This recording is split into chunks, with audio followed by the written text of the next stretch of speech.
यह कहानी एक छोटे से गांव की है जहां लोग बहुत ही साधारण जीवन जीते थे और रात के समय गांव के आसपास का माहौल बहुत ही डरावना और खौफनाक होता था। गांव के बुजुर्ग अक्सर रात को बच्चों को कहानियां सुनाते और उन्हें डराने के लिए चुड़ैल की कहानियां भी सुनाते थे। मगर किसी को भी यकीन नहीं था कि ये कहानियां सच हैं। गांव में एक पुरानी हवेली थी जो अब खंडहर बन चुकी थी। लोगों का मानना था कि वहां एक चुड़ैल का वास है जो रात के अंधेरे में गांव वालों को परेशान करती है। लेकिन कोई भी यह कहने की हिम्मत नहीं करता था क्योंकि इस हवेली में जो भी रात को गया वह कभी लौटकर नहीं आया। गांव में एक लड़का था जिसका नाम अर्जुन था। अर्जुन बहुत ही साहसी और चतुर था। वह अपने दोस्तों के साथ अक्सर कहानियां सुनने के बाद हवेली के पास जाता और कहता कि वह उस चुड़ैल से सामना करने जाएगा। उसके दोस्तों को डर था, लेकिन अर्जुन को इस बात का बिल्कुल भी डर नहीं था। एक रात अर्जुन ने ठान लिया कि वह हवेली में जाएगा और सच पता लगाएगा कि वहाँ क्या है। वह बिना किसी को बताए रात को हवेली के पास पहुँचा।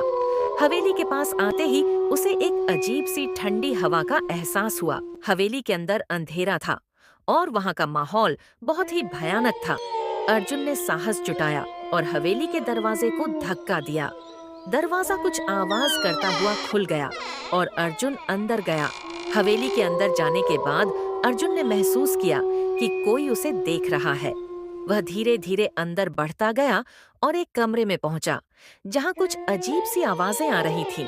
उसने देखा कि कमरे में एक पुरानी आलमारी के पास एक कटी फटी डरावनी महिला खड़ी थी। उसकी आंखों में आग की तरह कुछ चमक रही थी और उसके चेहरे पर एक डरावना हंसी थी। वह चुड़ैल थी। अर्जुन थोड़ी देर तक उसे देखता रहा। फिर उसने साहस जुटाया और पूछा, तुम कौन हो? चुड़ैल ने हंसकर कहा, तुम यहाँ क्यों आए हो? तुम नहीं जानते कि यहाँ आना मौत को आमंत्रित करने जैसा है। अर्जुन ने डर के बजाय एक मुस्कान के साथ कहा। मैं डरने वाला नहीं हूँ। मैं जानना चाहता हूँ कि तुम कौन हो और तुम यहाँ क्यों हो। चुड़ैल ने उसकी बातों का कोई जवाब नहीं दिया, बल्कि वह अचानक गायब हो गई और अर्जुन को कुछ समझ में नहीं आया। उसकी जगह अब एक विशाल सांप नजर आ रहा था। अर्जुन ने अपनी पूरी ताकत जुटाई और सांप से मुकाबला किया।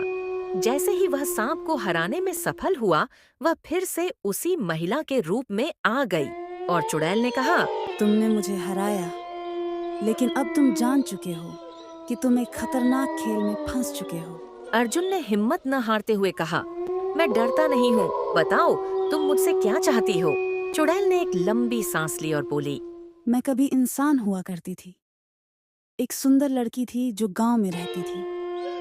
लेकिन एक दिन गांव के लोग मुझे जादू टोना करने की वजह से तंग करने लगे। उन्होंने मुझे धोखा दिया और मुझे इस हवेली में बंद कर दिया। वहीं से मैं एक जादू से शापित हो गई और चुड़ैल बन गई। अब मैं यहाँ फंसी हुई हूँ और हर किसी को अपना शिकार बनाती हूँ। अर्जुन को उस चुड़ैल की कहानी सुनकर थोड़ी दया आई, लेकिन उसने महसूस किया कि वो उसका काम नहीं था कि वो चुड़ैल की मदद करे। उसने अपनी आंखें बंद की और हिम्मत जुटाई और बोला, तुम्हारी कहानी दुखद है, लेकिन तुम्हारा साहस सिर्फ तुम ही हटा सकती हो। अगर तुम चाहो तो तुम अपनी गलतियों का प्रायश्चित कर सकती हो। चुड़ैल की आंखों में आंसू आ गए और वह बोली, तुम सही कहते हो। मुझे अपनी गलतियों का एहसास हुआ है और अब मैं शांति चाहती हूँ। अर्जुन ने तब चुड़ैल से कहा, अगर तुम शांति चाहती हो तो तुम्हें अपना शाप तोड़ना होगा।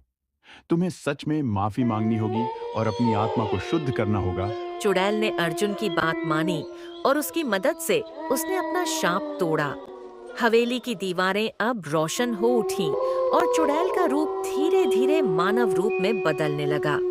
वो अब एक सुंदर लड़की बन गई और उसकी आंखों में शांति और संतोष की झलक थी। फिर चुड़ैल ने अर्जुन को धन्यवाद दिया और कहा, तुमने मुझे मोक्ष दिलवाया।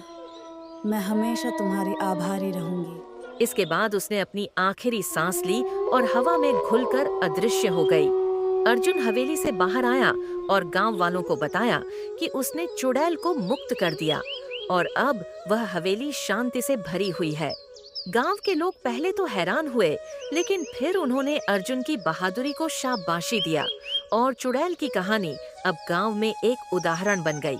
अर्जुन का नाम हमेशा गांव में याद रखा गया, क्योंकि उसने सिर्फ अपनी साहस से नहीं बल्कि अपनी समझ और दया से भी एक खतरनाक चुड़ैल को शांति दिलवाई। और इस तरह से उस गांव में चुड़ैल की कहानी अब एक शिक्षा बन गई, जहां लोग समझने लगे कि कभी भी किसी के बारे में जल्दी से कोई राय न बनाए, और अगर किसी की मदद की जा सकती है तो उसकी मदद जरूर करें।